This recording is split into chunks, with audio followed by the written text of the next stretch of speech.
Hola, buenas tardes a todos. Bienvenidos. Nuevamente nos encontramos aquí en el Jueves del Ingeniero, acompañados por la Sociedad de Ingenieros del Atlántico. Buenas tardes, Carlos. Este es un espacio que organizamos con la Sociedad de Ingenieros del Atlántico para contribuir a la formación y actualización de los profesionales en la región. En la tarde de hoy vamos a conversar sobre gerencia ambiental, gestión ambiental. Nuestra conferencia se titula Reflexiones ambientales en tiempos de pandemia, un ejercicio para abrir la mente. Les presento a nuestro conferencista invitado en la tarde de hoy. Es el biólogo Carlos Pinilla González, doctor en medio ambiente, magíster en proyectos de desarrollo social, tiene una maestría en antropología social y actualmente se desempeña como gerente de proyectos ambientales, gerente general en proyectos ambientales sostenibles, SAS. Carlos ha sido, desde siempre profesor en nuestra especialización de gerencia ambiental. Aprovecho, Carlos, para darte las gracias por toda tu contribución y tus aportes siempre al programa. En estos momentos nos colabora con la asignatura Proyecto Integrador, una asignatura que, como su nombre lo indica, integra todos los conocimientos y herramientas vistos en el programa en un ejercicio académico, pero aplicado a contextos reales. Muchísimas gracias, Carlos, por acompañarnos en la tarde de hoy. Voy a explicarles a los que nos acompañan por primera vez la dinámica de este webinar. Son 45 minutos de exposición por parte del conferencista y luego tenemos 15 minutos para preguntas. Yo voy a estar muy atenta a las preguntas que ustedes nos hagan en el chat. Entonces, a medida que les surjan las inquietudes, las pueden ir escribiendo y al final las resolvemos. Mi nombre es Carolina del Valle, soy coordinadora de especializaciones en la Universidad del Norte. Si tienen alguna inquietud relacionada con la conferencia o con cualquier programa o trámite en la Universidad del Norte, me pueden escribir. Mi correo es delvalle@uninorte.edu.co. Carlos, nuevamente bienvenido y te cedo el micrófono. Muchas gracias. Vale, Carolina, muchísimas gracias. Buenas tardes a todos. Pues aquí en casa, recluido, seguramente van a ver nuestras mascotas pasar por casa. Es parte de lo que pasa desde que tenemos esta pandemia y tenemos que trabajar pues, en nuestras casas. Muy bien, pues es un placer estar aquí reunido con ustedes, compartiendo algunas reflexiones, algunas ideas que tenemos en relación con este fenómeno que está ocurriendo en Colombia y en el mundo, relacionado pues con la pandemia. Lo que siempre hacemos generalmente cuando analizamos una situación como esta es hacer como una síntesis lo más completa posible de la situación o del fenómeno para poder comprender, digamos, las implicaciones que hay en un fenómeno determinado, que es lo que hacemos generalmente en nuestras clases de gerencia ambiental. Entonces, en este caso, pues lo que pretendemos siempre con nuestro público, sea de estudiantes, o en este caso, pues el público que nos acompaña, es tratar de que abramos un poco la mente y pensemos de una manera un poco más integral con respecto a las relaciones que tiene el ser humano con otras especies con las que compartimos el planeta. En primer lugar, y voy a ir muy rápido en esta introducción debido al tiempo que tenemos para la charla, es tener muy claro, pues digamos, lo que significa el concepto ambiental o como yo interpreto lo ambiental, que para mí, pues lo ambiental no es solamente lo que está afuera del contexto de un proyecto o de una persona o de una sociedad, es decir, la naturaleza como tal, sino son las relaciones que hay entre la sociedad y la naturaleza. Es decir, que todos los elementos que forman parte del sistema planetario están haciendo parte de lo ambiental. El tema de hoy, digamos que me llama mucho la atención una frase que escribió un ilustre ambientalista colombiano ya fallecido, fue profesor mío, que fue Augusto Ángel Maya, que decía en uno de sus libros, El reto de la vida, decía que el hombre ha sido desterrado al paraíso ecosistémico, pero sigue siendo parte del reino de la naturaleza, indicando pues básicamente que pues desde que empezamos a tener un tipo de evolución diferente al biológico, es prácticamente desde ese momento fuimos expulsados de ese paraíso que es la naturaleza pues, y las leyes del ecosistema. Voy rápido en esta parte para mencionar que pues lo que tenemos que tener muy en cuenta es que el ser humano es el producto de un proceso evolutivo en el planeta. Y es un proceso que no es corto, es un proceso que lleva cientos de miles de años. El ser humano, según reportes de los antropólogos y los especialistas, paleontólogos, indica que más o menos tiene unos 200.000 años desde su origen en África, y que si redujéramos ese tiempo en un año, en un calendario de un año, estaríamos diciendo que los últimos 4 segundos del año, es decir, el 31 de diciembre a las 11:56 de la noche, próximos a la madrugada del 1 de enero, apareció el hombre en ese calendario cósmico, y en esos 4 segundos es que se ha desarrollado nuestra historia, de la cual 3 segundos fueron para desplazarse y migrar desde su origen en África hasta conquistar prácticamente todas las zonas de vida del planeta. El último segundo es el que ha transcurrido básicamente en los tiempos más modernos, desde el inicio de la agricultura. El ser humano se caracteriza por, biológicamente, hablando de que es considerado como un hombre desnudo, porque no tiene, digamos, unas características fisiológicas y biológicas que le hubiesen permitido ser la especie exitosa que es actualmente, debido a que no tiene ni garras, ni colmillos, ni tiene pelaje grueso, ni cola prensil, ni una habilidad para correr, pero tiene algo que es lo que vamos a ver y que es digamos, la conjunción de muchas características que le han hecho una de las especies más adaptadas pues, a la evolución y al éxito que tiene en estos momentos. El tema de hoy obviamente tiene que ver con el COVID-19, y es un excelente ejemplo para poder elucubrar un poco y discutir y reflexionar sobre asuntos relacionados con esa relación que tiene la naturaleza con las sociedades. El COVID-19 no es más que una enfermedad producida por un agente infeccioso, que es un virus que hay una discusión de si es un ser vivo o no es un ser vivo, está como en el límite entre una frontera entre lo vivo y lo no vivo. Y forma parte, el COVID-19 es la enfermedad y el virus como tal es el SARS-CoV-2. Es uno de los 7 tipos que infectan a los humanos, es decir, que ya tenemos antecedentes de otros coronavirus que han infectado a los seres humanos y de pronto con mayor agresividad.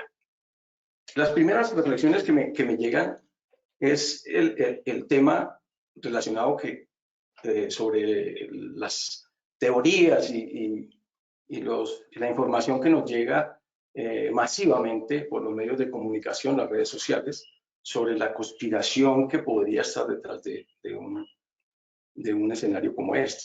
Y para lo cual pues tengo que mencionar que esas teorías, esas hipótesis conspirativas pues quedan un poco en entredicho según palabras y manifestaciones de los científicos expertos, que manifiestan claramente que el COVID y que el coronavirus y el SARS-CoV-2 es producto de un proceso natural debido a la expansión de la frontera que el hombre viene, digamos, ocupando en la medida en que avanza en su tecnología, en su desarrollo, en su urbanismo, en el poblamiento de las diferentes zonas de vida.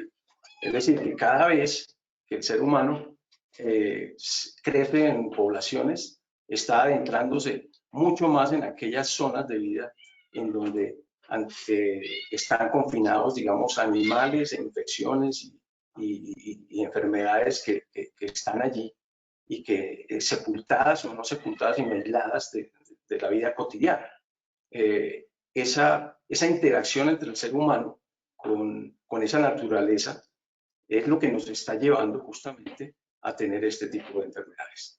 Entonces, pues hay diferentes teorías sobre el COVID, el origen, que indudablemente es un caso típico de zoonosis, y llama muchísimo la atención que cerca del 3%, según datos de científicos que han estudiado las poblaciones chinas, cerca del 3% de la población rural del sudeste de China tiene anticuerpos contra el coronavirus del murciélago y cerca de 1.7 millones de personas al año se exponen a estos virus. Es decir, que esta es una relación que viene dándose desde hace tiempo entre los seres humanos y el coronavirus, que se manifiesta y se transmite a los seres humanos después de una serie de procesos de mutación del mismo virus, que en principio ataca a las poblaciones humanas y que se van adaptando a ellas, van generando los anticuerpos pertinentes y a través de esos procesos de mutación con los diferentes animales y las interacciones que hay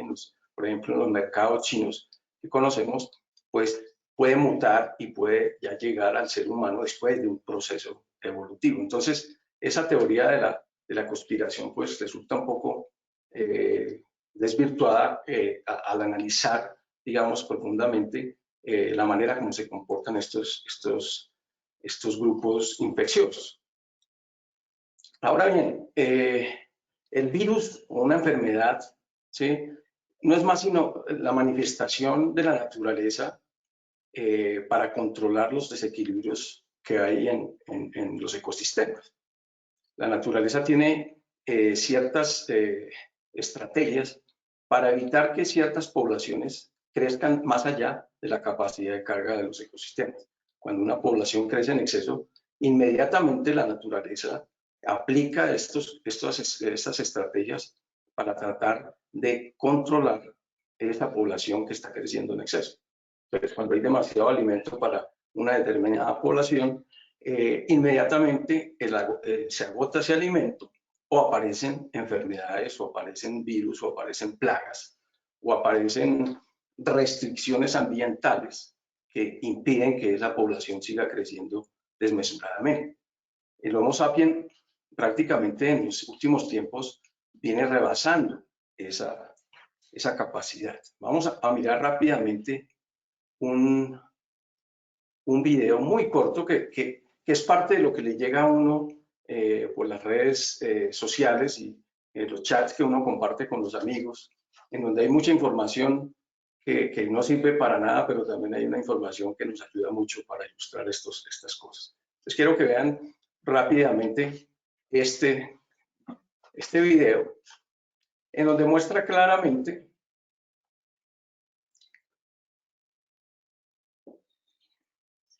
cómo ante una población que está muy junta, es fácil que la infección llegue a prosperar.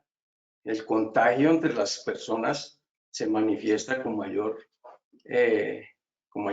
digamos, vigor en la medida en que las poblaciones estén más juntas. Entre más población haya, más facilidad tiene un organismo como este para propagarse, para difundirse. Entonces, este video tan particular que sale para ilustrar un poco la necesidad del aislamiento, el distanciamiento social, pues nos sirve mucho para ilustrar lo que acabo de mencionar.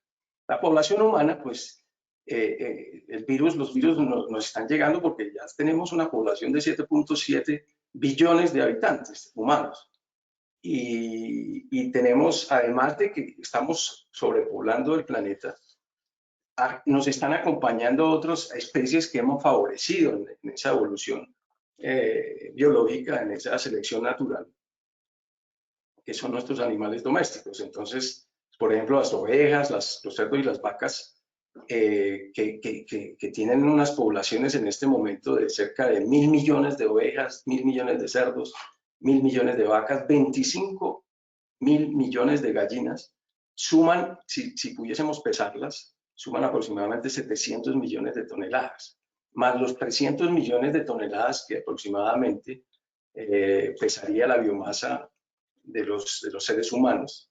Y lo comparamos, por ejemplo, con la biomasa de todos los grandes animales salvajes que aún sobreviven en el planeta. Estamos hablando de unas diferencias entre el 300 y el 700% respecto a esa biomasa de los animales que fueron los primeros que poblaron este planeta. Es decir, ahí uno empieza a entender por qué la población humana y la población de todos nuestros animales domésticos empieza a tener un conflicto serio con la naturaleza. No me voy a detener mucho en esto, solamente para mencionar un poco pues, las grandes migraciones que ha tenido el hombre y su gran potencial para viajar, para migrar. Parte de los problemas que tenemos actualmente es que se nos ha prohibido viajar y han cerrado los aeropuertos y eso nos ha dolido muchísimo. Las migraciones de los seres humanos pues han sido por todo el planeta y la naturaleza no se comporta como se comporta el ser humano. La naturaleza se adapta a ciertas zonas del planeta de una manera muy especial. No tenemos selvas en los polos, ¿sí? Ni tenemos tundra ni taiga en las zonas tropicales. Entonces esos ecosistemas se desarrollan muy específicamente en lugares donde el ambiente es propicio para el desarrollo de las especies y de los ecosistemas porque es la adaptación durante miles de años de interacciones entre esas especies y el entorno. Lo que tengo que rescatar acá es que los humanos no, el poder grande de los humanos está no en lo individual, sino en lo colectivo. El antropoceno es una era que prácticamente se está constituyendo una era geológica porque tenemos la capacidad entre todos de transformar el planeta. Eso solo lo hacían las diferentes eras geológicas. Ahora lo hace el ser humano, tiene esa capacidad, más que todo desde la era industrial que empezó en Inglaterra y que pues hoy en día está bastante consolidada a nivel planetario. Una cosa curiosa es que por donde quiera que han pasado los seres humanos, hemos tenido que convivir con otras especies, grandes mamíferos y otros humanos, y han desaparecido curiosamente esos grandes mamíferos y esos grupos humanos debido a circunstancias que pues la historia y las recopilaciones paleontológicas no nos permiten, digamos, tener una conclusión contundente, pero llama mucho la atención que justamente en las zonas en donde pisaba tierra o ocupaba el ser humano, el Homo sapiens, al poco tiempo desaparecían los grandes mamíferos. En América desaparecieron los grandes mamíferos que servían para la tracción y que eran muy importantes para la agricultura. Por eso la rueda, por ejemplo, no se inventa en América, sino que se inventa en el Oriente Medio, en donde se desarrolló pues, las grandes civilizaciones agrícolas, porque allá sí tenían pues, esos mamíferos que podían arar y servir de tracción para el arar. El ser humano se moviliza con mucha facilidad para causas violentas, para cazar, para invadir otros territorios. Somos muy especiales para la guerra, para ese tipo de cosas. El ser humano es muy especial y eso pues nos llama poderosamente la atención. Hay un dato curioso y es la manera como se tiene que controlar a los grandes grupos. O sea, la capacidad que tiene el ser humano, a diferencia de otras especies, es la capacidad de reunirse en grandes números y de ser de poderse manejar, digamos, de acuerdo con unas normas, unas reglas específicas. Y eso ha sido una parte del proceso evolutivo que hemos pasado de grupos de tribus que máximo tenían 150 personas hasta pues millones de personas que tenemos hoy en día. Y eso se ha logrado a través de pues del mundo simbólico, que es una de las características de la cultura de los seres humanos. A través de ese mundo simbólico tenemos la capacidad de dominar a grandes cantidades de personas, que es una cosa muy complicada. Manejar 100 personas, 150, que eran los grupos de las tribus nómadas y anteriores, es muy complicado a través de solamente pues, el liderazgo del líder de la manada, como se llama, como se dice coloquialmente, y se necesitan estos líderes que ahora manejan pues, a las grandes masas a través de ese mundo simbólico. Uno de ellos pues, es las leyes, las normas, otro es los dogmas religiosos que controlan millones de personas y otro pues el nuevo dogma, el nuevo Dios, que es el que está relacionado con el dinero. Pero vamos a reflexionar por qué nos da tanto miedo el coronavirus. El COVID-19 nos da muchísimo miedo porque es algo que produce la muerte muy rápidamente. Es decir, que si te contagias, puedes tener un alto porcentaje de que te mueras. Y eso asusta a cualquiera.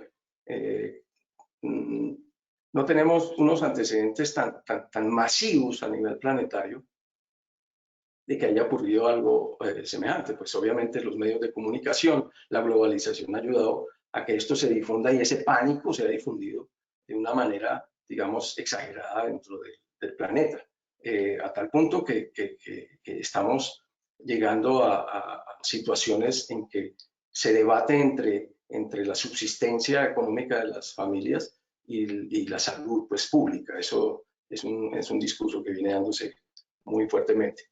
Y eso se debe justamente porque arrastramos en nuestros genes un pasado, una historia, que es la acumulación de todas las experiencias de los seres humanos en el planeta. Y si decíamos que el último segundo de ese calendario anual cósmico ha sido la vida moderna, y 3 de los 4 segundos desde que apareció el ser humano ha sido como un cazador-recolector, un nómada, pues entendemos que las grandes peligros que tenía ese ser humano, ese Homo sapiens, durante esas 3/4 partes de su existencia, de la existencia en la Tierra, pues han sido muy diferentes a las actuales. Entonces el cerebro nos engaña, el cerebro está adaptado a situaciones muy particulares. Por ejemplo, el cerebro no capta que nos estamos moviendo a 1.600 kilómetros por hora por la rotación de la Tierra, ni capta los 100.000 kilómetros por hora en que nos movemos por la traslación de la Tierra, porque no tenemos puntos de referencia, etcétera, y porque estamos adaptados a la gravedad de este planeta. Sobreestimamos demasiado el éxito. El cerebro, y esto lo han manipulado y lo han entendido muy bien, las diferentes manifestaciones de mercado que han elaborado investigaciones profundas sobre la neurociencia para tratar de cautivar más a los consumidores. Y ese estudio del cerebro que está arraigado al pasado, pues nos lleva a que nosotros valoramos y sobreestimamos muchísimo a esas personas que tienen éxito ahora pues económico. No importa cómo lo tienen, hasta los mafiosos, grandes narcotraficantes resultan valorados porque tienen éxito y eso es valorado también en nuestra cultura. Se debe pues a que se hace una analogía con ese líder de manada que antiguamente le permitió a ciertos seres humanos sobrevivir porque tomaron buenas decisiones. No me voy a detener mucho en esto.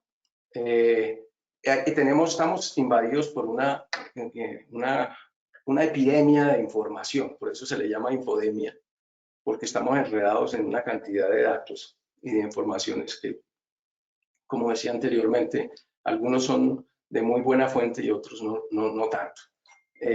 La globalización y el globalismo nos ha llevado pues, a que nos conectemos con las noticias de todos los rincones del planeta, y los medios de comunicación, pues, que son el quinto poder, es una de las manifestaciones grandes de poder que tienen los diferentes estados. y el planeta para moldear ese cerebro que está ya con algunos rezagos genéticos y herencias que nos atan mucho al pasado.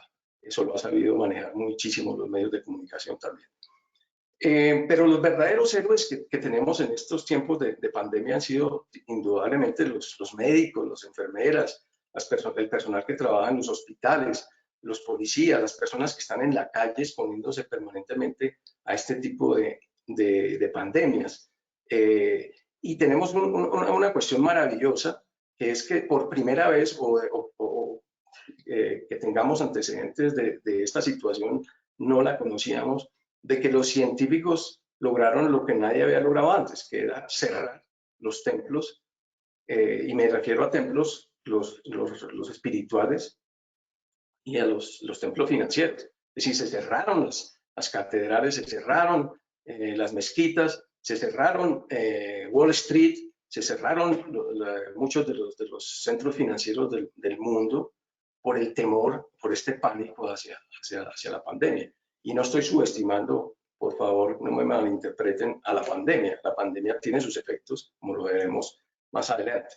Pero en tiempos de crisis la ciencia sale al rescate de la humanidad y eso lo tenemos que tener muy en cuenta.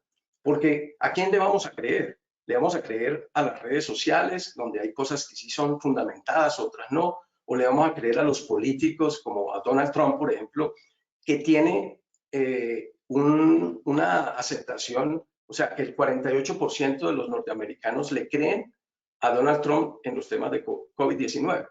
Entonces, imagínense ustedes el poder que tiene un político para manipular las masas. En días pasados, escuchando a una de las emisoras de Colombia, había un debate sobre una intervención, un abogado que demandó al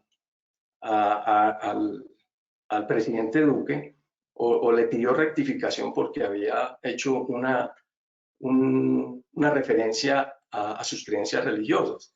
Y el periodista le insistía al abogado que demandó, que hizo la tutela, que en qué vulneraba sus derechos. Y pues básicamente una persona como un presidente pues tiene el poder de manipular y de direccionar, digamos, el pensamiento de muchas personas. Por eso se vulneran esos derechos. Los medios de comunicación, los masivos, también tienen sus intereses que están muy concatenados con los políticos de turno. Por lo tanto, tenemos que tener muchísimo cuidado en ese tipo de información que nos llega de los medios de comunicación. Entonces, ¿a quién le tenemos que creer? En estos momentos de crisis y en los siguientes momentos, debemos creerle a las instituciones científicas y académicas independientes, porque la independencia es la que nos permite tener un poco más de seguridad de que lo que expresan esas instituciones sean la verdad, un poco más acercado hacia la verdad. Y en este momento, pues, la ciencia y la academia, las universidades, por ejemplo, tienen una oportunidad valiosísima de fortalecer el conocimiento verdadero entre todos sus estudiantes. Las cifras crudas de la pandemia nos muestra claramente, y aquí utilizo unas gráficas que nos llegan otra vez de las redes. Le agradezco a uno de mis colegas, a uno de mis amigos que es médico, que nos manda muchísima información permanente sobre el COVID, en donde muestra, por ejemplo, que la tasa, las curvas de crecimiento del COVID siguen siendo muy altas y no se está aplanando la curva. En Colombia pasamos a ocupar el primer lugar en el mundo en el número de muertos por día por millón de habitantes. Y estamos rebasando a Estados Unidos, y estamos rebasando a México, y estamos rebasando pues a Brasil y otros países que están críticos en el tema del COVID-19. Para la fecha de 26 de julio estaban confirmados en el mundo 16 millones aproximadamente de personas. Han muerto 645.000 aproximadamente y se han recuperado 9.301.000. En Colombia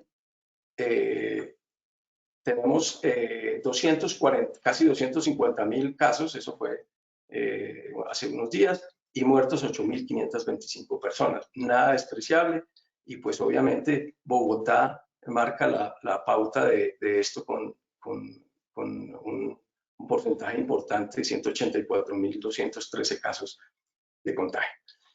Pero quiero reflexionar rápidamente y vuelvo y repito, no por minimizar el tema de la pandemia, sino para que abramos un poco más la mente sobre estos temas. Es decir, antes de que apareciera el COVID, o en sus inicios, también se presentaban muertes, y de acuerdo con datos del DANE, para el primer trimestre de los últimos 5 años, el comparativo de los últimos 5 años nos muestra claramente las defunciones han ido creciendo en Colombia durante el primer trimestre. Este es el primer trimestre de cada año. Y para el año 2020, en el primer trimestre, murieron 56.000, casi 57.000 personas. Y aquí arriba, en esta parte, muestra el DANE las cifras por sexo del tipo de enfermedades por las que han muerto esas personas, en donde encontramos porcentajes muy elevados relacionados con enfermedades cerebrovasculares, respiratorias, infecciones respiratorias graves y otro tipo de enfermedades crónicas de vías respiratorias inferiores que justifican un poco estos números elevados de las muertes. Es decir, estamos con más de 200.000 muertos por año relacionados con enfermedades diferentes a la situación COVID. Y llama mucho más la atención estas cifras asombrosas de las personas que mueren al año por mala calidad del aire, el agua y el suelo en el mundo. Según datos de la OMS, en el año 2012 murieron 12.6 millones de personas a causa de la insalubridad del medio ambiente. Esto es una salvajada. Si estamos preocupados por los 650.000 personas que han muerto por el COVID, no entiendo cómo no estamos preocupados por los 12.6 millones de personas que se mueren en el año en el mundo por causas relacionadas con los temas de contaminación e insalubridad.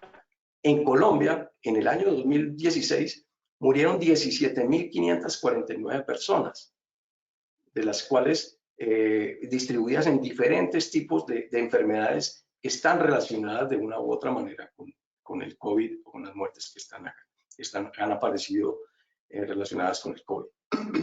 En Bogotá solamente mueren 2.000 personas por causa de la mala calidad ambiental del aire de la ciudad. 2.000 personas, que es una cifra que nadie considera muy especialmente. De tal manera que la capacidad de carga del planeta se ha venido colapsando desde hace ya bastantes años. El COVID tiene una connotación especial, y es que ha retrasado un poco ese desmesurado sobregiro anual que nuestras actividades demandan de recursos naturales. En esta gráfica ustedes pueden observar que para el año 2019 necesitábamos 1.6 planetas para poder alimentar y para poder suplir las necesidades de la población humana de acuerdo con el modelo de consumo que tenemos actualmente. Es decir, que para más o menos el 1 de agosto se acababan los recursos o el presupuesto, digamos, de recursos naturales disponibles para ese año. De ahí en adelante, a partir del 2 de agosto del año 2019, empezamos a consumir el presupuesto del 2020. Y así vamos a seguir hasta que se agoten completamente los recursos naturales y no podamos suplir nuestras necesidades. Vamos a colapsar. Si tú quieres saber cómo es tu huella de carbono o tu huella ecológica, te invito a que consultes esa página que aparece allí, donde nos da más o menos cuánto por nuestro estilo de vida, de qué manera contribuimos con esto. ¿Qué nos deja la pandemia? Nos dejan cosas muy interesantes. La pandemia en este momento, y lo reportaron las redes sociales, los difundieron los medios de comunicación, que la naturaleza está respirando, dio un respiro. Los animales llegaron a las ciudades porque como hemos invadido sus zonas de vida, ellos lograron por fin salir un poco a recorrer esos espacios que antes les pertenecían. Las aguas se descontaminaron, vimos delfines en Santa Marta, ballenas, etc. Y también nos dejaron cosas interesantes como esto que estamos haciendo ahora. Es la oportunidad de que muchas personas puedan interactuar remotamente desde cualquier parte del mundo. Eso es una ventaja que yo considero que es muy interesante y es algo a lo que nos tenemos que adaptar. Esto va a traer un cambio y es un cambio que vino para quedarse. Las nuevas modalidades de trabajo también son impresionantes y me llamó poderosamente la atención una frase de Mario Hernández que expresaba recientemente a raíz de cómo le había ido en el día sin IVA, el segundo día de sin IVA, que fue todo virtual, cómo le había ido en sus ventas. Y él decía que en las plataformas digitales vendimos el día sin IVA más que el 23 de diciembre en nuestra mejor tienda y en lugar de utilizar las 200 personas trabajadores que él tiene en sus tiendas, utilizó tan solo 15. Y decía, la era digital ha llegado y debemos estar preparados para ello. Un empresario con estos números que vendió mucho más que el mejor día del año y con tan solo 15 personas, se va a pensar muy bien cómo va a actuar de aquí en adelante. Otra de las situaciones que vemos como muy positivas de la pandemia es la manera como las personas se adaptaron y al cerrarse los mercados y las fronteras, municipios como cualquiera, por ejemplo, yo vivo aquí en Villa de Leyva, el mercado se cerró y el único caso de COVID que se manifestó fue porque el mercado estaba abierto y venían vendedores de sus productos de otros municipios cercanos o lejanos a vender sus productos. Entonces el alcalde tuvo que cerrar el mercado y así como esa acción que ocurrió en muchas partes de Colombia y del mundo. Entonces la gente no tenía, digamos, un abastecimiento muy profundo de alimentos y empezaron a hacer sus propias huertas, y las huertas urbanas, la agricultura urbana, y eso es algo que ya uno ve en las redes porque ya se están formando grupos de personas que quieren hacer huertas o que están haciendo huertas y están preguntando muchísimo por eso. Pero hay cosas negativas, por supuesto. En un estudio que hicieron algunos de mis estudiantes en una especialización que recientemente terminamos el módulo en la Universidad del Norte, en gerencia de proyectos de ingeniería, adelantaron una investigación en algunos hospitales de la ciudad de Barranquilla y encontraron que para junio el 60% se había incrementado los residuos sólidos y el uso del agua para atender esta pandemia. Lo que nos preocupa porque eso, ustedes saben que los protocolos están incentivando el uso de mucho material desechable que está perjudicando esta problemática tan grande que son las islas de desechos en el mundo que se están localizando en ciertas partes del planeta y de los cuales el 90% es de origen plástico. Debido a unas condiciones de corrientes, las islas ya se han localizado 5 grandes islas en los diferentes océanos del planeta y el tamaño de esas islas ya es una cuestión bastante preocupante. Y pues lo han manifestado algunas revistas como Nat Geo, en donde dice que el resurgir del plástico por culpa del coronavirus es una problemática que tenemos que atender. Nunca antes la humanidad había visto una represión de los estados como la que estamos viviendo.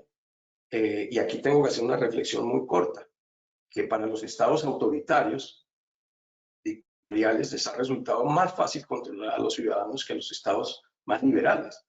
Por obvias razones, nosotros somos desobedientes casi que por naturaleza y con esas medidas represivas que significan todos estos protocolos de confinamiento y todas estas normas y decretos, pues obviamente el que es más obediente y que está acostumbrado a ese tipo de represión, pues le resulta más fácil a los estados controlar a esos ciudadanos que a los estados más liberales.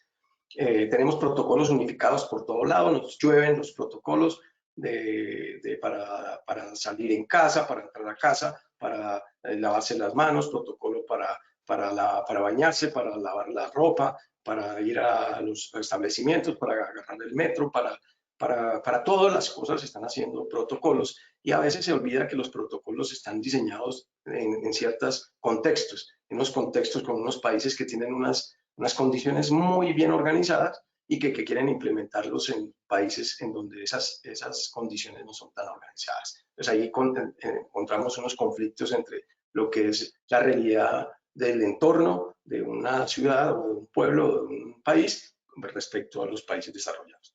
Y pues una necesidad que hay en este momento de una vigilancia interna de los humanos. Nosotros nos tienen que vigilar porque ya se preocupa, hay una preocupación por, digamos, la temperatura de nuestro cuerpo. Entonces, ya nos están tomando la temperatura del cuerpo en todos los establecimientos a donde nos estamos acercando y pues ahí empieza a sentirse la necesidad de que sería bueno monitorearnos ahora no solamente por fuera, sino por dentro.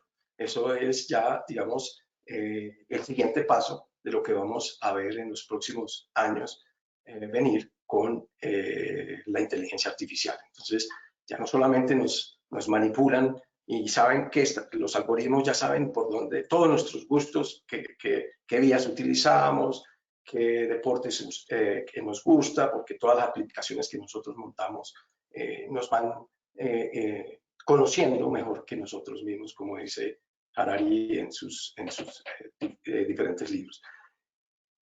Nos movilizamos para luchar contra enemigos comunes y esta epidemia es un ejemplo de eso.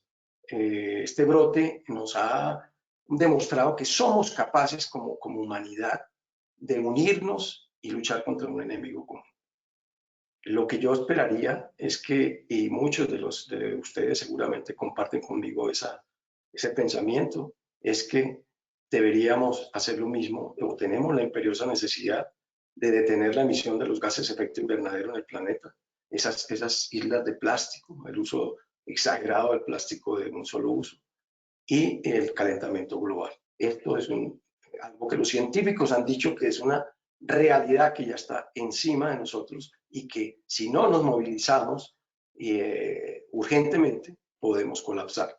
Esta movilización que ha tenido el brote nos da una esperanza de que podamos hacer lo mismo con el tema del calentamiento global, la contaminación y todas estas conflictos que existen en el planeta en las relaciones entre las sociedades modernas y el entorno que tenemos.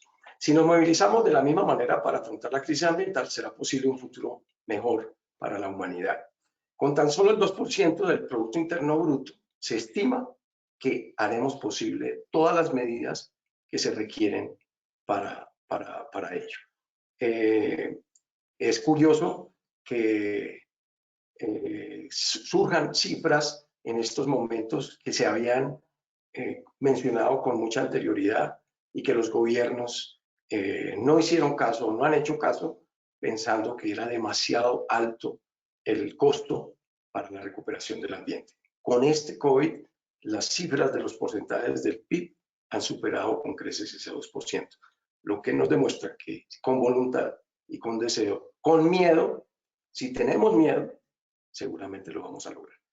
Quiero finalizar mencionando alguna de esas publicaciones o mensajes que nos llegan en donde me llamó la atención de Pablo Stefanoni, que dice que me robé este buen resumen de Facebook y lo leyó de Charlie Hebdo, la revista francesa esa famosa, en donde menciona 3 cosas interesantes. La cuarentena demuestra 3 cosas. Uno, nuestra economía se derrumba tan pronto como deja de vender cosas inútiles a las personas sobreendeudadas. Eso está más claro, que muestra mucho ese delirio de consumo que tenemos los seres humanos.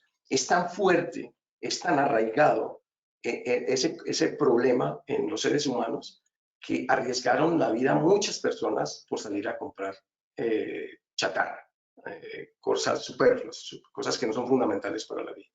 2, es perfectamente posible reducir la contaminación, como ya les estaba mencionando. Y 3, las personas peor pagadas del país son las más esenciales para su funcionamiento.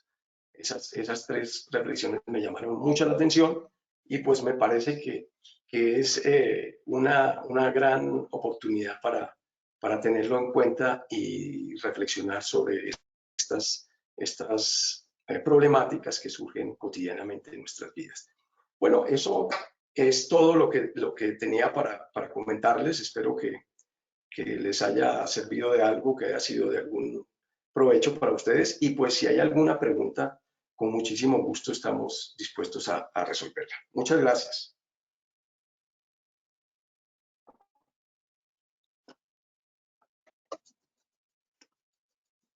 Excelente, Carlos. Muchísimas gracias a ti. Súper interesante tu visión sobre la situación actual y cómo lo conectamos con la gerencia ambiental, con la gestión del medio ambiente. La primera parte me recordó mucho la tesis de este autor, no sé si lo has leído, Yuval Noah. ¿Leíste a Sapiens? Claro. Sí, correcto, correcto. Me encantó. Primero leí... de animales a dioses.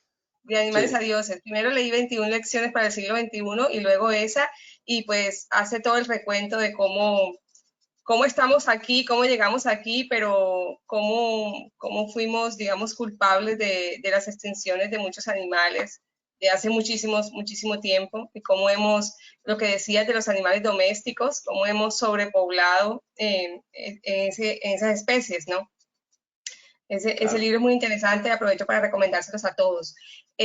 Bueno, los invitamos a que hagan sus preguntas en el chat. En este momento todavía no han escrito preguntas. Yo creo que la conferencia creo que nos tenía todos súper concentrados, Carlos, y bueno, hasta ahora no tenemos preguntas. Quería yo preguntarte algo. Bueno, ¿qué nos recomiendas? Cada uno de nosotros, ¿qué puede hacer? A veces pensamos que este tipo de acciones de impacto global están en manos del gobierno, están en manos de instituciones. ¿Qué nos recomiendas a cada uno de nosotros que estamos en nuestras casas? ¿Qué podemos hacer? ¿Cómo nos sintonizamos con esta situación? Sí, Carolina. La verdad que hay mucho por hacer. Tenemos la costumbre de dejar en manos del papá gobierno, como dice también algunos de nuestros amigos, todas las acciones necesarias para poder transformar un poco la situación, de revertirla. Y vemos que pues, muchos países no están interesados en ello. Falta una cultura ciudadana como la que hay, por ejemplo, en los países escandinavos, en donde las personas, los ciudadanos del común y corriente, empezaron a aplicar desde sus propias iniciativas y desde sus casas, pues acciones que sumadas entre todos han transformado esos países. Noruega, Escandinavia, Finlandia, Suecia, Holanda, son ejemplos hoy en día de que la transformación es posible desde los ciudadanos. Indudablemente que los políticos y el gobierno dan buenos ejemplos de ello, pero nosotros sí podemos desde nuestras casas empezar a tomar acciones sobre esto. Usar, por ejemplo, la bolsita para hacer el mercado, en vez de estar usando permanentemente las bolsas plásticas, así las cobre el establecimiento, porque es una de las normas que tenemos actualmente, que te están cobrando la bolsa, pero como vale 30 pesos, 50 pesos, la gente la sigue comprando. Entonces, la manera de que eso se revierta es que yo tenga la intención de cambiar esa manera de pensar y de actuar. Entonces, con la bolsa plástica, reemplazando la bolsa plástica, dejar de usar tanto el vehículo, por ejemplo, para trayectos cortos. Es bueno usar la bicicleta, es bueno caminar para la salud, es supremamente importante para revertir esto. Sorprendentemente ayer vi un documental, por ejemplo, que me causó tanto impacto, y es relacionado con la política de reciclaje que tenía Gran Bretaña, Inglaterra, para toda la nación. Y es que le exigieron a las personas separar los residuos sólidos de sus casas para reciclarlos posteriormente. Pero debido a los altísimos costos de separar los desechos, algunos empresarios empezaron a exportar los residuos a otros países, a Polonia, por ejemplo, a China, y esos residuos están acumulados en bodegas, en grandes extensiones de terreno, esperando su degradación prácticamente en cientos de años. Fue triste ver esa noticia en un país tan importante como Inglaterra, ya que debido a los costos era más fácil pagarle a una persona que los transportara y se los llevara a otro país que los aprovechara. Pero resulta que en esos países tampoco los están aprovechando. Entonces es una reflexión muy grande que tenemos que todos tratar de usar las cosas. En mi casa, por ejemplo, y haciendo pues un poco de eco a toda esta oleada de las huertas caseras, pues yo inicié mi huerta casera y tengo todos los residuos orgánicos que utilizo en mi casa, los utilizo para abonar mi tierra y mi compost. Entonces estoy haciendo mis huertas y estoy alimentándome con las mismas cosas que estoy produciendo. Eso es muy satisfactorio. Qué chévere. Bueno, yo empecé con una cebolla. No, vamos a ver cómo me va. Tengo una cebolla sembrada. Bueno, ya tengo varias preguntas acá. El señor Diego Pinilla te pregunta tu opinión con respecto a las vacunas. Me imagino que las vacunas para el COVID.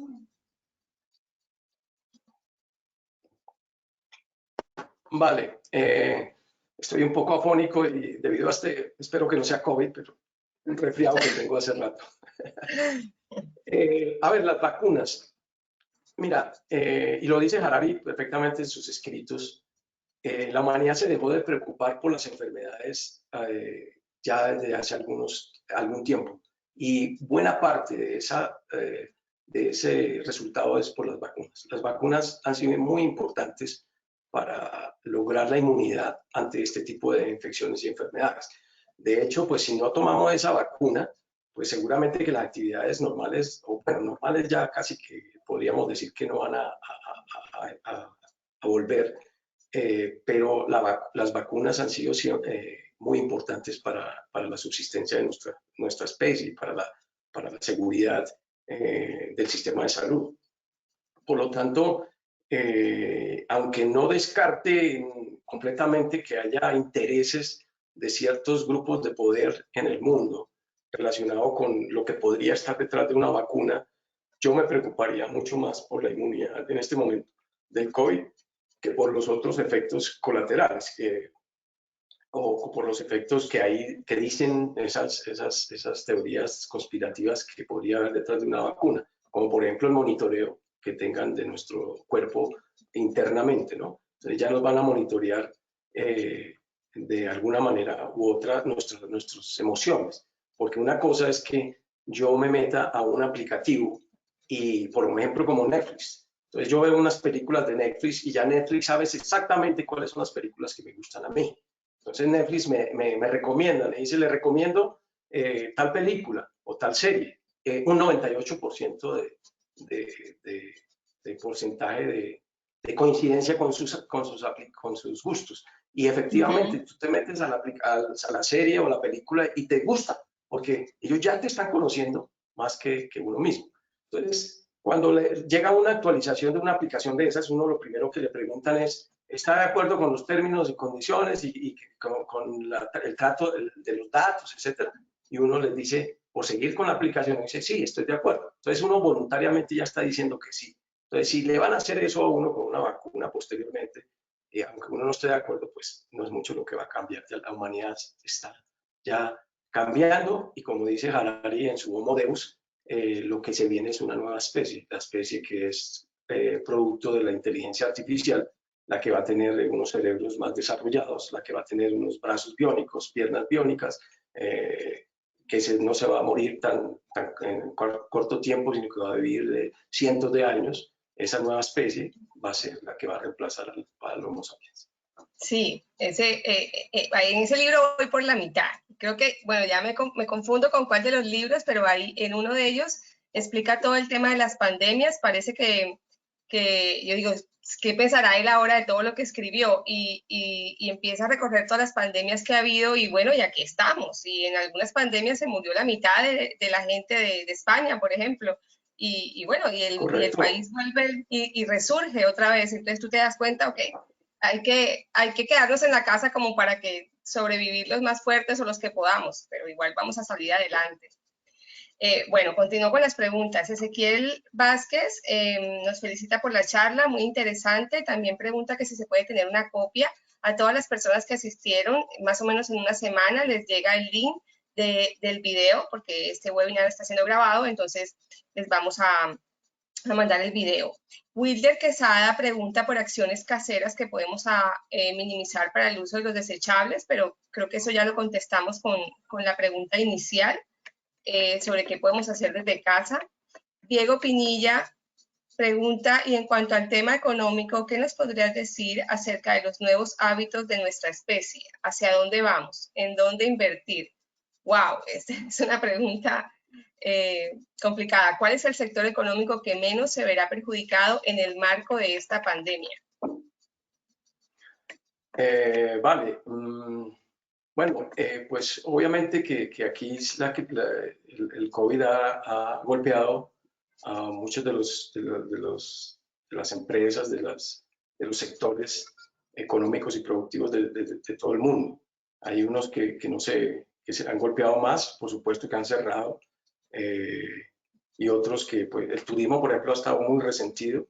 El tema de todo lo que tiene que ver con actividades o sectores relacionados con el turismo, el transporte, empresas que han cerrado, restaurantes, hoteles, agencias de viajes, las aerolíneas hemos visto que se declararon en bancarrota como primera medida para salvaguardar pues, sus capitales, de tal manera que sí hay unos sectores que están más golpeados y se van a ver todavía más golpeados porque esto apenas está comenzando, digamos, los efectos. Y las empresas que menos impacto han tenido y que por el contrario se han beneficiado, pues han sido, por ejemplo, las aplicaciones, Netflix, todo lo que es los nuevos dioses del futuro, que son las tecnologías, están ahora en Silicon Valley. ¿Sí? Allá están las aplicaciones, Facebook, Amazon, todos estos medios de comunicación, estos sistemas de comunicación, de hacer reuniones virtuales, por ejemplo, se han multiplicado y están teniendo muchísimos adeptos porque estamos en la virtualidad y necesitamos muchas herramientas como estas. Nosotros hacemos mucho énfasis en el programa de gerencia ambiental, por ejemplo, en asuntos relacionados con las empresas, la economía circular. El futuro de la humanidad, con toda esta crisis que se avecina, y ya no las acciones que tenemos que emprender desde nuestras casas, sino desde las empresas, es, por ejemplo, utilizar al máximo todos los subproductos o los desechos que se consideran, entre comillas, como desechos. La naturaleza no tiene pestes, la naturaleza no tiene malezas, la naturaleza no tiene enfermedades. Son organismos que aparecen por razones naturales, porque hay una sobrepoblación. En una empresa no debería haber desechos, no debería haber desperdicios. En un proyecto que estamos negociando, por ejemplo, con las empresas palmeras de la costa Caribe, encontramos más de 10 posibles negocios con esos desechos que se generan en el proceso productivo del aceite, de la extracción del aceite de palma. ¿Sí? Por poner un ejemplo, el raquis, que son miles de toneladas anuales que se están desperdiciando y que forman parte de una problemática económica muy fuerte para esas empresas porque les significa costos para deshacerse de ellas. Nosotros las podemos utilizar como fuente de energía, para producción de energía de las mismas plantas. Los desechos que salen de las calderas que se necesitan para esterilizar la fruta, podemos aprovechar ese CO2 para producción de otra materia prima, como por ejemplo el biodiesel a través del cultivo de algas. En fin, hay muchas cosas que se pueden hacer en la economía circular y que esta pandemia nos ayuda pues, a definirlas y a aplicarlas con más énfasis en unos próximos, digamos, en la reapertura económica cuando se ve. Quizá de pronto, más bien no sería como un sector económico, sino como pensar fuera de la caja sobre nuevas formas de hacer las cosas y diferentes opciones que nos ha traído este aislamiento, ¿no? Más bien de pronto sería eso. Hoy escuchaba una persona, estaban hablando del alquiler de las impresoras en la empresa Y la persona decía, pero llevamos 5 meses sin usarlas y probablemente el resto del año no los vamos a usar. Entonces, más bien, ¿por qué no diseñamos un programa de 0 papel en la empresa? Y yo pensaba, caramba, llevamos 5 meses, por ejemplo, nosotros trabajando sin imprimir ningún papel, o sea que es posible. Y antes, por ejemplo, en mi oficina, estábamos 6 y cada uno tiene una impresora en su escritorio. Y quién sabe cuántas cosas no imprimíamos, ¿verdad? Y ahora llevamos 5 meses y no ha pasado nada. Se conecta con lo que tú decías de todo lo que usamos que en realidad no necesitamos diariamente. Entonces, de pronto pienso que es reinventar cosas o inventar nuevas formas de hacer las cosas, nuevos servicios que le pueden resultar a las empresas en economía, ¿no? En reusar o utilizar, en lo que decías de cerrar el ciclo y que no haya residuos, más bien aprovecharlos. Aquí tengo que hacer una reflexión, Carolina, y es relacionado con la academia. Debido a todo este cambio, esa transformación que está sufriendo el mundo con las nuevas tecnologías, con esas invenciones que han sido muy claves en estos tiempos de pandemia, como por ejemplo Rappi. Rappi se ha expandido rápidamente debido a que ha sido muy importante en los domicilios. Es que tenemos que enfocar la manera como los egresados o las carreras y las especializaciones las tenemos que enfocar en aquellos asuntos en donde la tecnología y la inteligencia artificial no tenga tanta incidencia. Entonces, asuntos en donde tengamos que tener liderazgo, donde no sean trabajos mecánicos, sino trabajos de pensar, de analizar, de diseñar, de ser eficientes, de maximizar los recursos, son los que posiblemente van a darle una mayor oportunidad a esas nuevas generaciones que van a quedar desempleadas debido al avance de la tecnología. Ok, bueno, cambiando un poquito de tema, Mónica Cera pregunta, ¿qué se está haciendo o qué se podría hacer para el tratamiento de las islas plásticas? Sí, hay varios documentos interesantes sobre eso y justamente el descubrimiento de que estas islas, de que las dinámicas marinas, de las corrientes marinas, han logrado concentrar la mayoría de desechos en ciertos sectores, en 5 sectores grandes del planeta, dan una oportunidad para poderlas recolectar y poderlas transformar de alguna manera. Hay algunas iniciativas de algunas universidades, estudios muy interesantes que pues están tratando de diseñar la manera de recolectar. Lo que pasa es que el costo de llegar a esas zonas y recolectar estos, es que estamos hablando de islas que son más grandes que Colombia en todo su territorio. Entonces, recolectar esa cantidad de basura que hay allí no es una tarea fácil. Por lo tanto, necesita esa voluntad de todos estos grandes empresarios, todos estos poderosos que están invirtiendo millones de dólares en otras cosas diferentes que pudiesen ponerse la mano en el corazón para hacer de este planeta un poco mejor, porque necesita muchísimo dinero, solo la recolección. Ahora la transformación, que es recolectarla, llevarla al continente y en el continente transformarla de alguna manera, porque ya están muy degradados, digamos, aunque van a durar cientos de años en el mar, ya las condiciones de ese plástico para reciclarlo se hace un poco más difícil, porque pues obviamente se ha deteriorado. Eso tiene unas características, se requieren unas características para poderlo transformar. Entonces, digamos que se están adelantando estudios ya debido a que ya se están viendo esas islas flotantes, empiezan a ver los estudios que nos dan luces sobre lo que podríamos hacer con todo ese tipo de desechos. En principio, pues recolectarlos y disponerlos en algún vertedero, que ya sabemos todos los problemas que hay en los vertederos que hay en nuestras ciudades, que ya no dan abasto con tanto desperdicio. Lo que yo recomiendo es que los desperdicios que están frescos dentro de las ciudades sean más aprovechados, que se pueda generar energías y que le demos cabida a esos desechos que están en el mar para que los sumideros más bien sean para depositar ese tipo de desperdicios. Ok. Bueno, Sergio Andrés Hernández Pregunta. En una clase hace un tiempo aprendí que el consumo de agua en el mundo está ocupado en un 75% por la agricultura y solo el 5% en actividades domésticas. Entonces pregunta, ¿bajar el consumo de agua doméstico sería suficiente para frenar el agotamiento de agua o es necesario que se hagan cambios severos en la agricultura y la industria para reducir la escasez de agua que se avecina? Correcto. No es suficiente el cambio de nuestras costumbres del uso del agua en nuestros hogares. No solamente es el 5% del total del uso del agua, sino que de ese 5%, tan solo el 25% es para realmente actividades que son necesarias y esenciales para la vida, como por ejemplo el consumo del agua. El resto de ese consumo domiciliario, que es el 75% del consumo, se utiliza para lavar la ropa o para los baños o para bañarse las personas, que es un desperdicio de agua impresionante.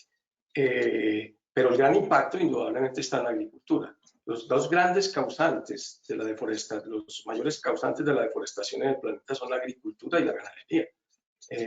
Y sobre todo la agricultura, a la que le hemos privilegiado desde la época en que se inventó el ser humano, esa gran tecnología que fue la agricultura hace más de 12.000 años, le hemos dado esa prioridad como si la agricultura fuera la única manera de obtener alimentos en el planeta, o sobre todo esa agricultura extensiva, masiva, que utiliza muchísimos recursos acuáticos.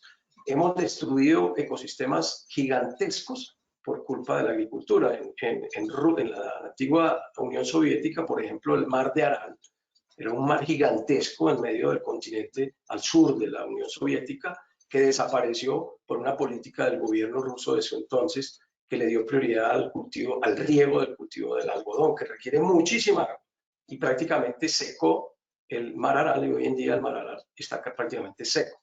Era una zona de pesca inmensa que daba alimentos a muchísimas personas y comunidades de esa región y que exportaban, y que se quedó prácticamente sin sustento. De manera que la agricultura es causante de buena parte de la problemática de la escasez de agua. Aquí nos toca inventarnos cómo producir agua. Y una de las cosas que venimos trabajando fuertemente es que el agua está no en la parte, en el subterráneo, en el subsuelo del planeta, sino que está en el aire.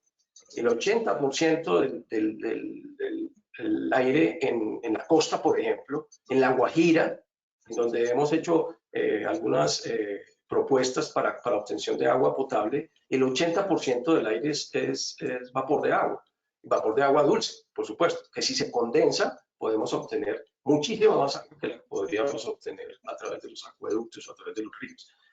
Y casi todas las zonas, por ejemplo, de Colombia son supremamente húmedas, tienen más de 80% de porcentaje de vapor de agua, de humedad, que permite que pudiésemos tener agua a través del ambiente, y no le estamos causando ningún problema al planeta.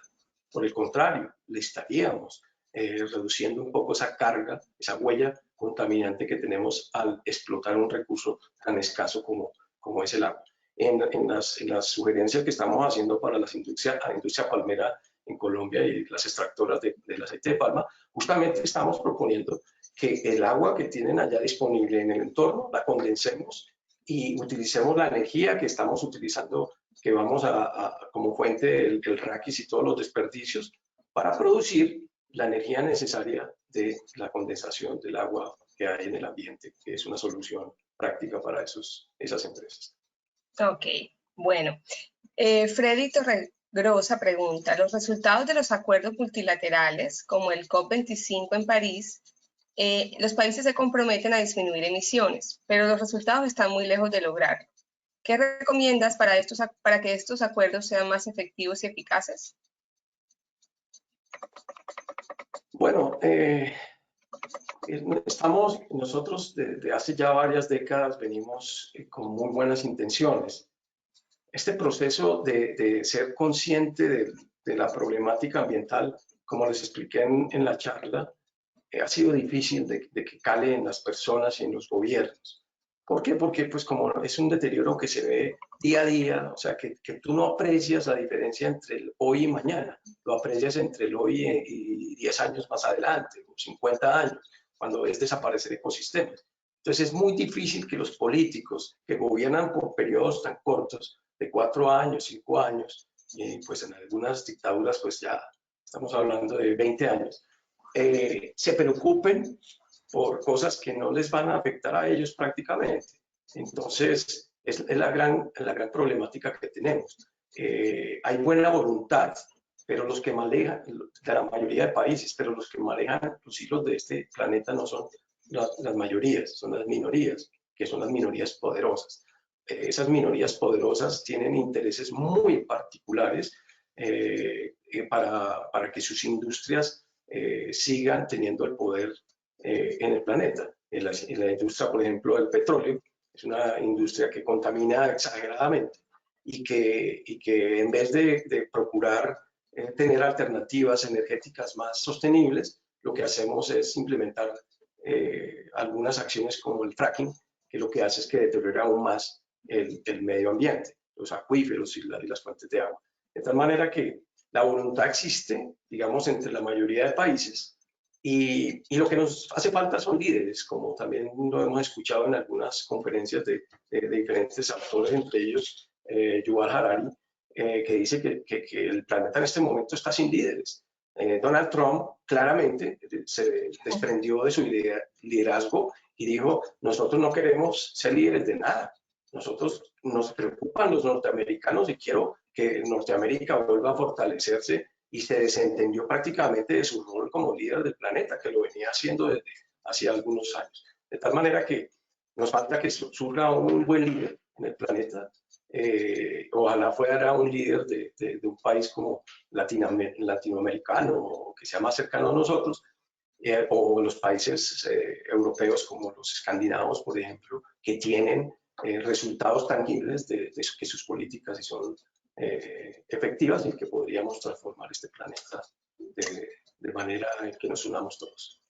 Ok, bueno, José Calet y Luis Mendoza hacen preguntas relacionadas con la generación de residuos. De pronto la respuesta podrías conectarla. José pregunta cuál sería, si bien tenemos en casa una responsabilidad o podemos hacer algo, pero bueno, ¿cuál sería la responsabilidad de las empresas que siguen produciendo cosas que generan residuos? Y Luis Mendoza pregunta cómo podría ser mejor la recolección de los residuos en los hospitales. Bueno, es complicado el asunto. Esto está todo relacionado porque somos parte de un sistema capitalista. El sistema de consumo nos lleva a no saber apreciar, digamos, lo orgánico, lo reciclado, lo sostenible de lo no sostenible. ¿Por qué? Porque el mercado está dejando de tener en cuenta los costos marginales de la producción de los bienes. Un bien, si a un barril de petróleo le sumamos toda la carga ambiental y la cantidad de energía y de esfuerzo y de recursos que requiere la descontaminación de cuando se quema el combustible, seguramente un barril dejaría de valer lo que vale hoy en día, que estamos hablando de 50 y pico, 40 y pico, 30 y pico, 60 y pico dólares el barril. Pasaría, por ejemplo, a $1000 el barril. Entonces, en ese momento, la gente deja de consumir el petróleo porque ya no sería barato, ya la gasolina sería incomparable. ¿Y qué haría eso? Fomentar fuentes sostenibles, que son las que en este momento son la solución para esas problemáticas. Entonces, la urgencia de las empresas y del planeta y de los políticos debería ser incorporar dentro de los costos de los productos y de los bienes los costos marginales de esos productos. O sea, sumémosle el costo que tiene para el planeta ese producto. De tal manera que los productos que son orgánicos o que son más sostenibles sean más competitivos. Sabemos que producir algo orgánico en este momento resulta un poco más costoso que el producto que no es orgánico. ¿Por qué? Porque en el que no es orgánico no están incluyendo esos costos marginales de daño ambiental. Si los incluimos, seguramente van a ser más costosos. En ese momento, el mercado va a cambiar. Vamos a empezar a consumir solo productos orgánicos, solo productos sostenibles, energías sostenibles. La energía eléctrica, por ejemplo, en Colombia es relativamente barata. ¿Sí? ¿Por qué? Porque las fuentes de la energía son hídricas, ¿sí? través de las represas, las grandes represas, o térmicas, como en el caso de la costa colombiana, que resultan un poco más baratas que en otras partes, como por ejemplo la energía nuclear o la energía de carbón, de la quema de combustibles fósiles que hay en otros países. Pero eso se puede transformar si logramos que se reduzcan esos costos de los comparativos, pues, de lo que es sostenible con lo que no es sostenible. Y cambiar nuestras costumbres. Tenemos que dejar de consumir tantas cosas. Vamos a un restaurante, por ejemplo, y uno se levanta de un sitio, de la mesa, en un centro comercial en donde hay miles de restaurantes de comida chatarra, y encontramos lo que queda en la mesa es para ponerse a llorar. La cantidad de recipientes y residuos de papel, plástico, servilletas, tenedores, pitillos, que es impresionante. Nosotros tenemos que cambiar esas costumbres y consumir un poco más en sitios donde te den cosas que permitan un manejo más sostenible de todos esos productos. Ok. Bueno, y con respecto al manejo de los residuos en los hospitales, ¿tienes alguna recomendación? Correcto. El tema de los hospitales es un poco más difícil porque son residuos peligrosos. En este momento, por ejemplo, por el tema del COVID y con el pánico que tenemos, pues cualquier uso es inmediatamente desechado. Yo pienso que de acuerdo con, incluso trabajando con algunos de los estudiantes en la especialización, en las especializaciones que hemos tenido, y especialmente en esta última, debido a que estábamos con el COVID, en donde empezamos a ver que se dispararon los desechables en los hospitales. Estaban mencionando los mismos estudiantes la Perdón, posibilidad Carlos, ¿te refieres a la especialización de gerencia de proyectos de ingeniería, donde tienes el módulo de gerencia ambiental? No, el de proyectos de ingeniería, el que acabo de terminar. Ok, Sí, la especialización de gerencia de proyectos de ingeniería, ok. Sí, correcto. Ahí hicimos, como estábamos en plena pandemia, hicimos el ejercicio con uno de los grupos, trabajaron en los temas de los... Estábamos haciendo un ejercicio de análisis de ciclo de vida de productos, y ese grupo escogió los productos de un hospital. Y en época de pandemia hicieron el recorrido de todo el hospital. Algunos de ellos trabajaban en uno de los hospitales importantes de Barranquilla, e hicieron el seguimiento de en dónde se estaban generando residuos en el diferente proceso. Entonces pusimos como ejemplo una persona que ingresa al hospital y supusimos que esa persona iba a ingresar a emergencia y que iba a ser hospitalizado y que iba a ser tratado, todo el ciclo dentro del hospital. ¿Qué cosas, qué productos se generaban durante ese paso por la persona en el hospital? Y pues ahí nos dimos cuenta de la cantidad de elementos que se están utilizando en los hospitales y que son desechados y que son muy peligrosos, y que generalmente, pues no es el caso de Barranquilla, no lo sé, pero pues las empresas de disposición de los desechos, los recolectores de las basuras, generalmente depositan esos desechos en sitios genéricos, revolviendo las basuras de diferentes fuentes. Entonces aquí lo que se propuso es que los hospitales en conjunto dispusieran de un sitio especial para que los residuos estuviesen allí almacenados, mientras, digamos, los gobiernos tienen una política mucho más estricta para la disposición de estos residuos. Es difícil, la verdad que el tema de los hospitales es difícil, teniendo pues una desorganización o no tanta rigidez en cuanto a la manera como las empresas de aseo hacen la disposición de los residuos. Cuando tengamos una cultura un poquito más avanzada en el sentido de disponer y de separar las basuras bien en nuestros hogares y en nuestras empresas, de pronto podríamos avanzar más en eso. Pero debido a lo del COVID, se hace necesario que haya una política más especial para la disposición de los residuos en este momento. Ok, bueno. Stephanie Hernández, que acaba de ser estudiante tuya en la especialización en gerencia ambiental, te manda saludos y dice: muy interesante escucharlo siempre. Cada uno de nosotros tenemos una responsabilidad personal. David Moreno pregunta Stephanie, saludo. si puedes sugerir alguna fuente para consultar las toneladas de CO2 que se han dejado de emitir producto del aislamiento en la pandemia. ¿Dónde podría consultarse eso? En esa página en donde en la diapositiva, cuando les llegue dentro de una semana, hay una página donde está la huella, la huella de carbono. Sí, la huella de carbono de cada uno de nosotros. En esa página van a encontrar mucho del tema de la huella o del sobregiro que tiene el planeta con respecto a la emisión de gases de efecto invernadero y en general de emisiones de todo tipo de gases en nuestras actividades. Entonces, hay diferentes, esa es una muy buena fuente que está trabajando en ese tema.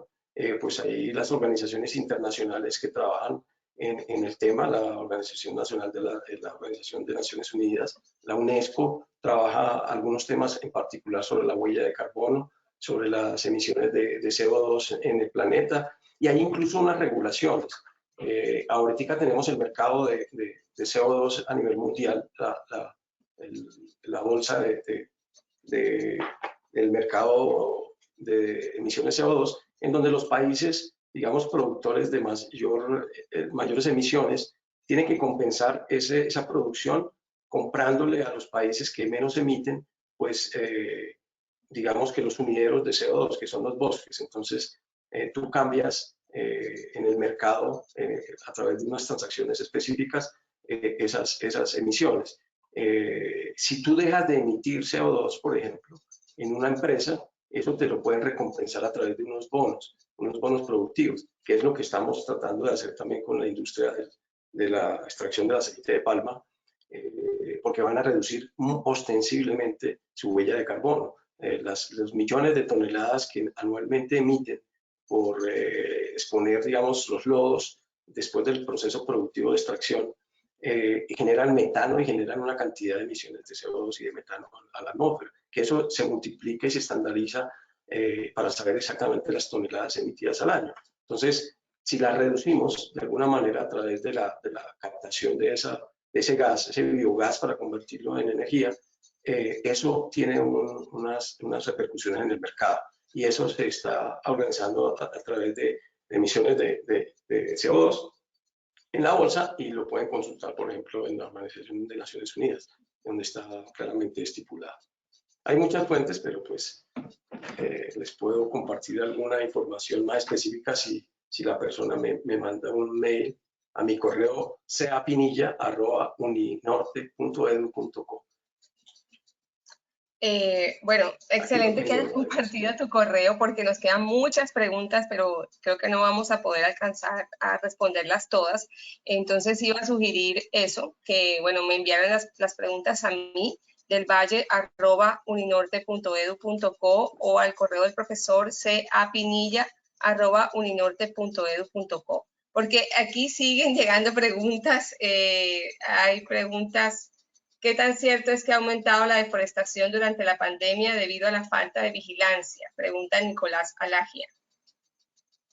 Muchísima razón tiene el primo Nicolás Alagia. Sí, ha habido deforestación enorme debido a la falta de vigilancia. La gente se preocupó muchísimo, las autoridades se preocuparon mucho por controlar la pandemia, pero no se preocuparon mucho por las zonas rurales aisladas. Y en el Caquetá, por ejemplo, hay cifras reales de un gran incremento de la deforestación de los bosques, y en otras partes de la Amazonía colombiana. Las imágenes aéreas que nos han llegado demuestran claramente que la problemática está muy, muy grave en la Amazonía, tanto colombiana como la brasileña, y en todo el bioma grande de la Amazonía, la deforestación ha incrementado. Esta falta, digamos, del confinamiento que nos ha llevado la pandemia, dejó de tener, digamos, ojos de las personas, del ciudadano común, que está preocupado un poquitico por el ambiente, en esas actividades que son destructivas de los ecosistemas.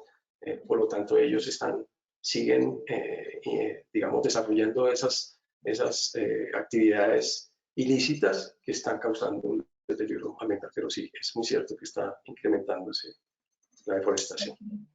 Bueno, Luis Mendoza comparte un link de Barranquilla Verde donde pueden consultar la calidad del aire en Barranquilla. La quiere compartir, bueno, quiere que todos sepan esta información. Bueno, se nos ha acabado el tiempo y tenemos muchísimas preguntas, entonces Carlos, te quiero proponer algo. Yo voy a registrar aquí las preguntas con los nombres de las personas y una vez yo tenga su registro y sepa su correo electrónico, ¿qué te parece si yo te envío las preguntas y les enviamos las respuestas a través del correo electrónico? Porque, bueno, Claro, esto me da mucha satisfacción, tenemos muchísimas preguntas, el tema ha generado muchísimas inquietudes en los asistentes. También me preguntan que si tienes redes sociales, Twitter, para seguirte. Muchas gracias. Sí, tengo pues en Facebook mi cuenta de Carlos Pinilla González. Tengo el Twitter de Carpini07. Tengo el de Proambientales, que es el de la empresa que tenemos, una empresa familiar que trabajamos todos estos temas ambientales, que es la página es www.proambientales.com.co. Y tenemos Facebook de Proambientales también, en donde nos pueden seguir, donde colocamos información de mucha actualidad o muy relacionada con todos estos temas ambientales que tanto nos preocupan. Muchísimas gracias por la atención, por las preguntas. Estaba un poco preocupado de que no había preguntas al principio y dije, bueno, esto no causó el efecto, me fue muy mal en mi conferencia y pues me alegra mucho de que haya preguntas y más preguntas. Ojalá podamos compartir otro escenario como este. Muchas gracias, Carolina, por la invitación. Sí, no, yo creo que fue que estábamos todos muy concentrados escuchándote porque resultó muy interesante y las preguntas siguen, todavía la gente sigue escribiendo preguntas, entonces, bueno, quedamos con el compromiso de contestarlas. Pues quiero aprovechar para volver a mencionar que el profesor Carlos hace parte del equipo de profesores de la especialización Gerencia Ambiental y lidera el proyecto integrador donde los estudiantes pueden, con un proyecto real que los estudiantes traen a la universidad, desarrollar todo el componente ambiental de ese proyecto e integrar todas las asignaturas que ven en el programa. Las inscripciones para la especialización Gerencia Ambiental están abiertas. Si quieren información al respecto, mi correo es delvalle@uninorte.edu.co.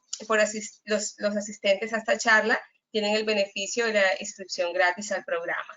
Entonces, bueno, Carlos, muchísimas gracias por acompañarnos. ¿Ibas a decir algo?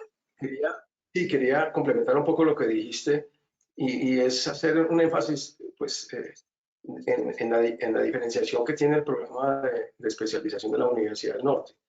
Son muy pocas universidades que hacen algo práctico en sus especializaciones y esta de gerencia ambiental tenemos la oportunidad de hacer un trabajo de investigación durante todo el año de la especialización. Yo inicio el módulo con una introducción en temas relacionados un poco con lo que acabamos de ver y finalizo la especialización con el módulo, con el trabajo final de integración de los estudiantes, en donde nos comprometemos entre todos a trabajar temas de actualidad como este de los hospitales, por ejemplo. Es un trabajo típico de lo que podríamos hacer. Eso resalta la universidad en donde hacemos salidas a campo, donde visitamos las empresas, visitamos los ecosistemas que están siendo degradados y eso permite tener una concepción mucho más real y práctica respecto a las problemáticas, que no solamente teoría, sino que también hacemos mucho énfasis a lo práctico.